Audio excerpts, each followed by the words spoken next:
Welcome back to the gun dungeon, guys. Sitting here loading up some more of these 44 here. These are pretty warm H110 loads with a 240 grain zero bullet. I got into what I had loaded up pretty heavily playing with my new toy, Henry Big Boy 44 Magnum 20-inch barrel. And I love that thing already love it. But got into them pretty heavily, so replenishing the stock on these once again. Told you I was going to in the last reloading and rambling that I was going to have a rifle. I got it. But anyway, today's topic has nothing to do with 44 Magnum, most likely, but it's critter defense guns. Now, if you live in a rural area, you know exactly what I'm talking about.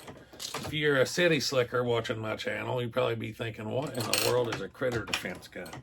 Well, just so you know, those of us that live out in the sticks, most of the time we have a garden, we have a vegetable garden, not a flower garden. I don't raise something that I can't eat. The wife plays around with it every now and then, but most of the flowers that she plants, the chickens eat, so she's trying to find flowers that she likes that the chickens won't eat. So far, they'll eat about anything. Anyways, we have vegetable gardens.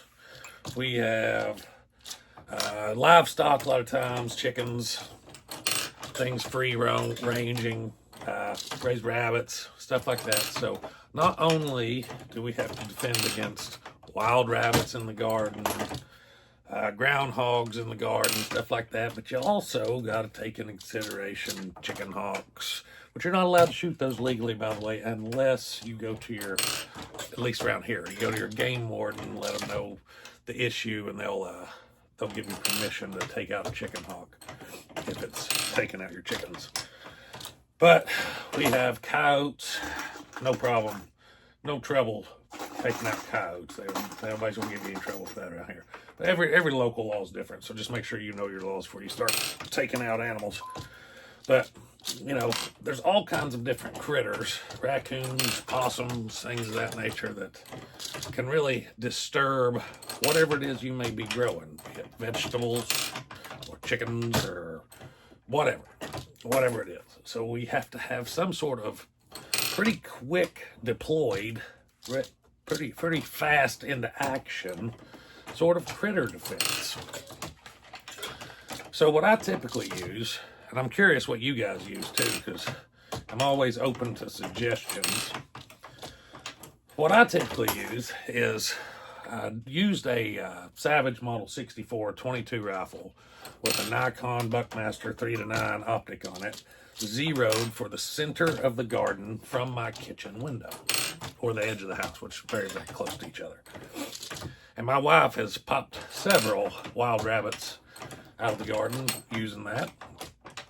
But the magazine messed up on that rifle, and before I could get a new magazine ordered, I went ahead and swapped it out for a Marlin Model 60 stainless with the pretty walnut wood on it. And it's got a,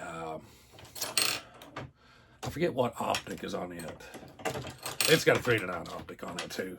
But it turned out she actually liked it better, so I'm just going to keep that Marlin 60 beside the back door there for small game garden critter defense.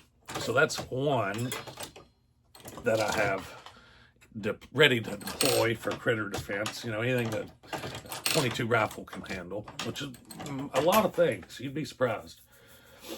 But I also keep my old New England 3.5-inch chambered, full choke, single shot, 12 gauge. And in the windowsill there beside it, I keep some 3.5 turkey loads, number 6 turkey loads, because I don't know if you realize this or not, but a chicken hawk is a tough old bird. And they're a lot bigger than what you think. So if you ever try to take one out off of the wing while it's in the air,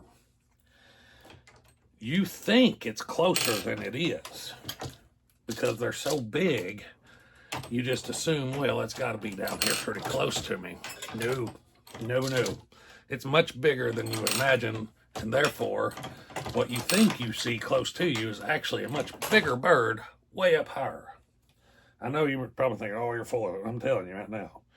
If you ever have to take one out and you go get permission to do so, and the game warden grants you your permission from the Crown to defend your livestock if they see fit, and you go take one out, you'll realize it's a lot harder than what you think. So a turkey load does pretty good, but you still have to be pretty picky with your shots. I'm getting some kind of crap all over this brass. I don't know what it is. But you got to be picky with your shots. And you got to lead them a lot farther than what you think. Like I said, most of the time they're way up there.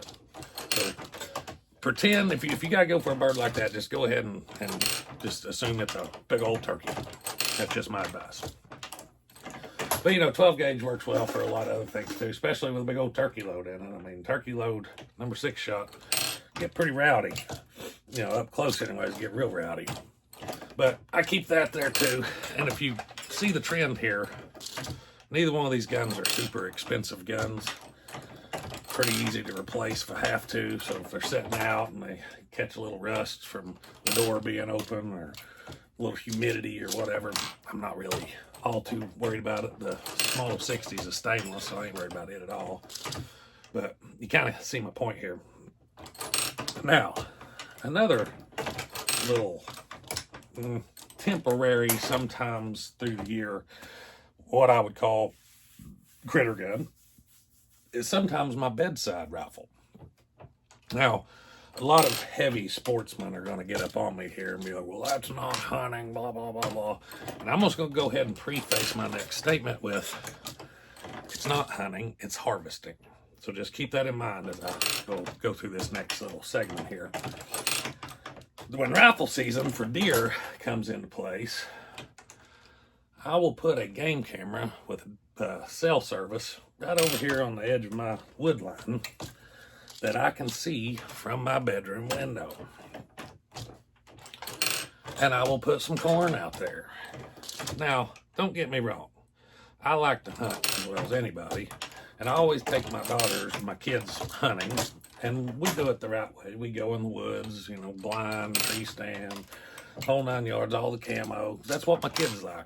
And that's what they enjoy. It's what I enjoy. I enjoy doing with them. So we do that. But we also eat 4 or 5 deer a year. And I don't typically have the time to get in the woods and hunt enough to be able to pull that off. So what I do is my home defense bedside gun becomes a very capable deer cartridge. And depending on the time of the day, when that cell camera pops off and tells me there's something out there, I'll just slip right on in the bedroom and raise the window up and put some meat in the freezer. And I know that's not hunting, that is harvesting. I never claimed it was hunting, and I don't shoot bucks that way. I just shoot does because I'm trying to fill the freezer up. I can't taste antler. I don't know if you can or not, but I can't taste antler. And I prefer small does, honestly. And like I said, we eat quite a bit of it. So that's just my way of putting meat in the freezer. And that becomes, most of the time I'll use something like, probably it's going to be the Tavor 7 this year in 308, just because I'll pick stuff that is random. Used 6.5 Grendel before. Wife uses 6.5 Grendel. If I'm not here, she'll pop one herself, and she uses 6.5 Grendel.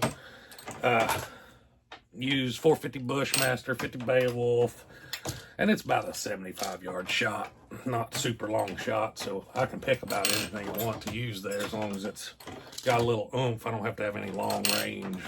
Matter of fact, 308 is probably the most, the largest that I've used as far as like actual, that could go a farther distance. 450 Bushmaster, 50 Beowulf, they've got plenty of energy up front, but they lose it real quick. I would say at 75 yards, it's probably real close to 308, 450 Bushmaster, and 50 Beowulf, probably real close to 308 at 75 yards if I was betting. But yeah, that's another critter defense gun that I use. And I don't care if y'all hate on me in the comments for my deer harvesting tactics or not. It's legal. You do you, I do me. And I'm gonna eat some deer, and you can have tag soup if you want to, but I won't, for sure. Nobody in the house will have a tag soup. But anyways, let's hear what you guys use for your critter defense around your home. Or if you live in the city, what do you think you would use for critter defense if you didn't and you had some goods to protect? So that'd be some pretty good comments. So looking forward to it, guys. That's what I got for you. Hope you enjoyed the video. Until next time, stay tuned.